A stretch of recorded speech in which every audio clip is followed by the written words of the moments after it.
Dear student, আজকে শুরু করছি ম্যাথের একটা নতুন সেশন। ঠিক আছে, আগের দিন আমরা রিজনিং করিয়েছিলাম, তারপরে জিকে, তারপরে আজকে ম্যাথের ফার্স্ট সেশন। আশা করি তোমরা সবাই ভালো আছো। তো আজকে যেটা শেখাবো, তোমরা জানো ম্যাথের ইম্পর্টেন্টটা কতটা কম্পিটিটিভ এক্সামের ক্ষেত্রে। প্রত্যেকটা কম্পিটিটিভ এক্সামের ক্ষেত্রে ম্যাথ খুবই নেসেসারি, ম্যাথ, রিজনিং আর জিকে। জিকে তবু ঠিক আছে, ম্যাথ রিজনিং প্রত্যেকটা এক্সামের ক্ষেত্রে খুবই জরুরি। তো ম্যাথের দুটো chapter is mandatory, two chapter is mandatory. তার মধ্যে একটা হচ্ছে রেশিও এন্ড প্রপোর্শন, আর একটা হচ্ছে লাভ ক্ষতি বা পার্সেন্টেজ। ঠিক আছে, তো আজকে আমরা রেশিও এন্ড প্রপোর্শনের একেবারে বেশি, যারা একদমে জানে কিছুই জানি, আমরা সাধারণত বলে থাকি আমাদের যে সব অফলাইন ক্লাস থাকে, আমরা বলে থাকি যে যারা ম্যাথে শুধু নামতা জানে, যারা শুধু নামতা জানে, যারা শুধু যোগ বিয়োগ জানে, বা যারা শুধু কাটাকাটি জানে, তাদের মতো ছেলেকে আমরা ম্যাথ শেখানোর দায়িত্ব রাখি, বা এবং গ্যারান্টি সহকারে বলতে পারি যে ম্যাথ শেখানোর দায়িত্ব আমাদের। কি কি জিনিস জানলে? শুধুমাত্র যোগ বিয়োগ জানলে, শুধুমাত্র কাটাকাটি জানলে, শুধুমাত্র নামতা জানলে। তো সেখানে সেটা পরের কথা, যাই হোক, যারা অফলাইনে আমাদের কাছে পড়ে তারা সেসব জানে। ঠিক আছে, তো আজকে একেবারে বেসিক, মানে অনুপাত সমানুপাতের একেবারে বেসিক। সাধারণত অনুপাত সমানুপাতের সব থেকে যদি ইজিয়েস্ট কোশ্চেন হয় সেটা কি হয়, যে সাপোজ তোমাকে দিল যে এ ইজ টু বি এর একটা রেশিও দিল, সাপোজ আমি ধরি 5:6 এর রেশিও, যদি আমি মনে করি 5:6, বি ইজ টু সি এর রেশিও দিচ্ছে 4:3। ঠিক আছে, তোমাকে পরীক্ষায় জিজ্ঞাসা করলো যে A is to B is to C এর অনুপাত কত, what is the ratio of A is to B is to C.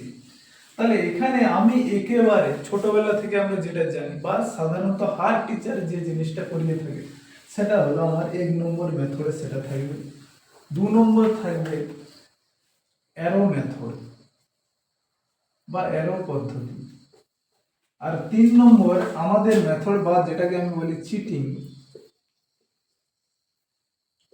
Cheating পদ্ধতি। ঠিক, পরীক্ষার ক্ষেত্রে কেন আমি চিটিং পদ্ধতি বা কি গুপ্তবাজি পদ্ধতি কেন করতে বলি? কারণ আমরা কি জানি, কম্পিটিটিভ এক্সামের ক্ষেত্রে, বিশেষত ম্যাথের ক্ষেত্রে, হার কোশ্চেনের জন্য আমরা যদি 1 ঘন্টার পরীক্ষা দিই, 100 নম্বরের পরীক্ষা দিই, তাহলে সেক্ষেত্রে মাত্র 60 মিনিট থাকে। তো হার কোশ্চেনে দেখা যায় 45 থেকে 50 সেকেন্ড খুব বেশি থাকে, নিয়ার অ্যাবাউট। এবার সেই জায়গায় একটা কোশ্চেন আমি পড়বো, কোশ্চেনটা আমি পড়লাম, পড়ে আমি ক্যালকুলেশন করলাম, তারপরে আমি ওইমারে টিক করি বা ওইমার গোল করি, বা সিবিটি যদি এক্সাম হয় তাহলে আমি মাউসের মাধ্যমে ক্লিক করে অ্যান্সারটা দিই। তাহলে আমার সময় সাপেক্ষ। যদি আমি, চলো একেবারে বেসিকটা আগে করে, তাহলে আমি লিখতে পারি A is to B is to C. A is to B কত আছে? 5:6। আমার বি ইজ টু কত? 4:3। আমাকে সাধারণত বলা হয় যে দেখো বি এর পার্শ্ববর্তী, বি এর মান কত? 6, তাহলে এর পার্শ্ববর্তী ডেটাটা এখানে লিখতে হয় 6। আবার এখানে বি এর পার্শ্ববর্তী ডেটা কত? 4 আছে, তার মানে এখানে 4 লিখি। সেই সুবাদে এবার আমি গুণ করে কি, 5×4 = 20, 6×4 = 24, আর 6×3 = 18, এটা করে দিই। কিন্তু তুমি দেখো পার ডেটা যদি আমার 1 সেকেন্ড করে লাগে, 1 2 3 4 5 6 7 8 9, আপাতত আমার এখানে 20 থেকে 30 সেকেন্ড বেরিয়ে গেছে। তাহলে আমি যদি এই সিম্পল অঙ্কে 30 সেকেন্ড দেই, এখানে অঙ্কেই 30 সেকেন্ড দেই, অঙ্কটা পড়তে আরো 10 সেকেন্ড দিচ্ছি, 40 সেকেন্ড। এবার অঙ্কটাকে গোল করার জন্য আরো 10 সেকেন্ড, 50 সেকেন্ড, একটা সিম্পল অঙ্ক যেখানে মুখে মুখে হতো সেখানে আমি এত টাইম দিচ্ছি।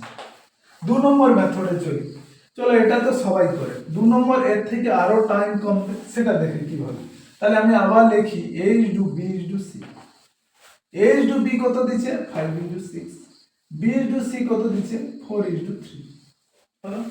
আমি এখানে যে আগের মতো কোনো ডেটা লিখি, জাস্ট অ্যারো টেনে করতে পারি। তার মানে কি 5×4 = 20 লিখতে পারি, 6×4 = 24, আর 6×3 = 18, অ্যান্সার আসছে। এখানে কি হলো, আমার দুটো ডেটা কম লেখার জন্য হাইলি 4 সেকেন্ড কমছে, তাহলে 30 সেকেন্ডের জায়গায় 26 সেকেন্ড লাগছে। এবার আমি যেটা দেখাবো, যেটা আমরা করতে বলি ছাত্রদের, সেটা হলো এই পদ্ধতি। ঠিক আছে, তো এই পদ্ধতিতে কি বলা হয়েছে,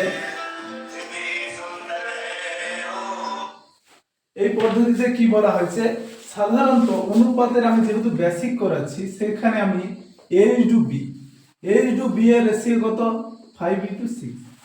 অনুপাতে আমরা সাধারণত সেখানে প্রথমে আগে বলে থাকি যদি কোনো একটা রেশিও দুটো পদের সমন্বয়ে গঠিত।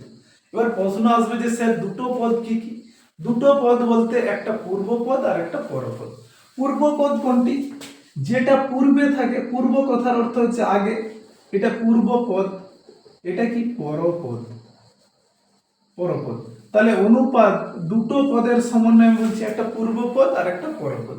যে কোনো রেশিওতে দুটো পদ থাকে, একটা পূর্বপদ একটা কি পরপদ। তাহলে পূর্বপদ কোনটি? যেটা আগে থাকে, আর পরপদ কি? যেটা পরে থাকে। ঠিক আছে, পূর্বপদ হচ্ছে 5 আর পরপদ কত 6। পূর্বপদ 5 আর পরপদ কি 6 হলো। এবার আমি যেটা করব, আমি অঙ্কটাকে তুলতে পারি নাও তুলতে, আমি পরীক্ষার ক্ষেত্রে বলো কোনো অঙ্ক তোলার দরকার নেই, জাস্ট কোশ্চেনে কিটা আছে দেখো, কোশ্চেনে দেখো। তাহলে আমি a/b আমি এটা লিখছি, তোমরা কিন্তু লিখবে না কেউ। 5:6 b/c কত 4:3।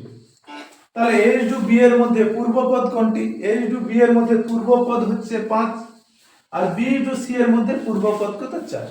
তাহলে আমার টোটাল আমাকে আসতে হবে a/b/c। আমি যদি এর মান বের করতে চাই তাহলে পূর্বপদ দুটো ডেটার মধ্যে পূর্বপদের গুণ করে দেই, 5 4 20।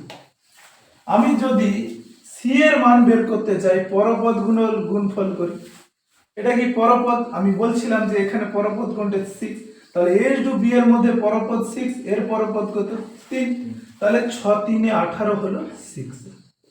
এবার আমি b এর মান কোনটা পাবো? দেখো দুটো 20 গায়ে গায়ে আছে, b এর মান কত 6 4 24। তাহলে ভাই আমার কত সেকেন্ড গেল? 1 2 3।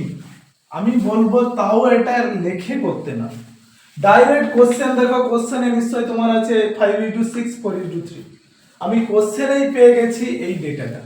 তাহলে ডাইরেক্ট আমি এটাও লিখবো না, আমি ডাইরেক্ট মুখে করব কি 5 4 20 করলে আমার এর মান পেয়ে গেলাম, 6 3 18 করলে আমি সি এর মান পেয়ে গেলাম, 6 4 24 করলে আমার বি এর মান, ডাইরেক্ট দেখে চলে আসবো আমি। তাহলে হাইলি খুব বেশি হলে 10 থেকে 12 সেকেন্ডের মধ্যে আমি অঙ্কটা করতে পারবো। ঠিক আছে, এটা আমি কি, এটা আমার অবস্থা 30, এটা 26, আমার এই অঙ্কে তাহলে কত সেকেন্ড বাঁচবে? এই অঙ্কে কত সেকেন্ড বাঁচলো? 10 সেকেন্ড করলে 20 সেকেন্ড বেঁচে গেল।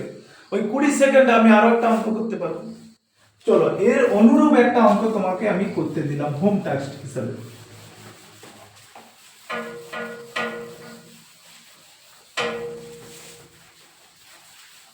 হোমওয়ার্কের জন্য আমি একটা কাজ দিলাম। সাপোজ তোমাকে দিচ্ছে a/b 8:9, b/c 7:6। তাহলে a/b/c এর এটা তোমরা করে নেক্সট ক্লাসে বা আজকে তোমরা কমেন্ট সেকশনে এর অ্যানসারটা দিবে।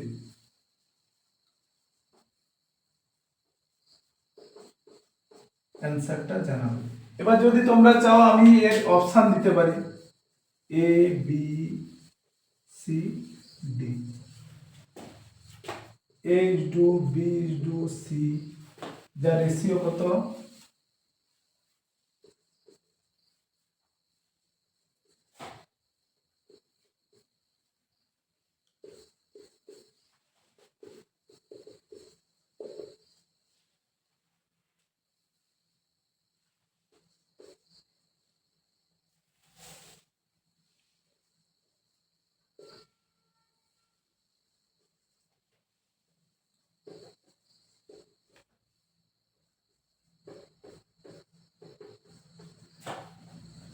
লাস্টে নান অফ দিস।